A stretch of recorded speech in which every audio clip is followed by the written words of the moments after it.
আসসালামু আলাইকুম। সপ্তম শ্রেণীর জীবন জীবিকা টিউটোরিয়ালে তোমাদেরকে স্বাগতম। এই ভিডিওতে আমরা আমার জীবন আমার লক্ষ্য এই অধ্যায়ের একটি দলগত কাজ সলভ করব।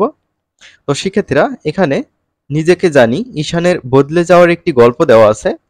এই গল্পটি তোমরা পড়ে নিবা। এখন আমরা দলগত কাজটি সলভ করব।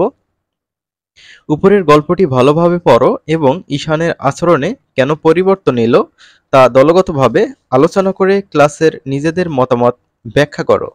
তো চলো আমরা এটি সলভ করে ফেলি। তো শিক্ষার্থীরা, তোমরা যারা এখনো চ্যানেলটি সাবস্ক্রাইব করো নাই, চ্যানেলটি সাবস্ক্রাইব করে রাখবে পরবর্তী ভিডিওগুলো পাওয়ার জন্য। উত্তর: শিক্ষক ঈশানকে একটি ছক পূরণ করতে দিয়েছিল। ঈশান এটি পূরণ করে খুব মজা পেল।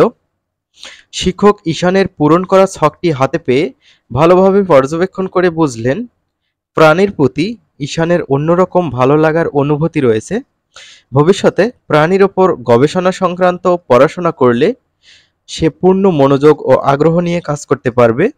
শিক্ষক এই ধরনের কিছু বই লাইব্রেরি থেকে এনে ঈশানকে বাড়িতে পড়ার জন্য দিলেন।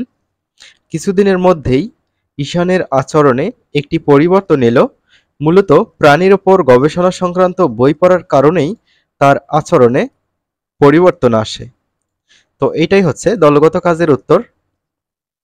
আমরা পরবর্তী ভিডিওতে পরবর্তীতে যে ছকগুলো থাকবে সেগুলো আলোচনা করব ইনশাআল্লাহ।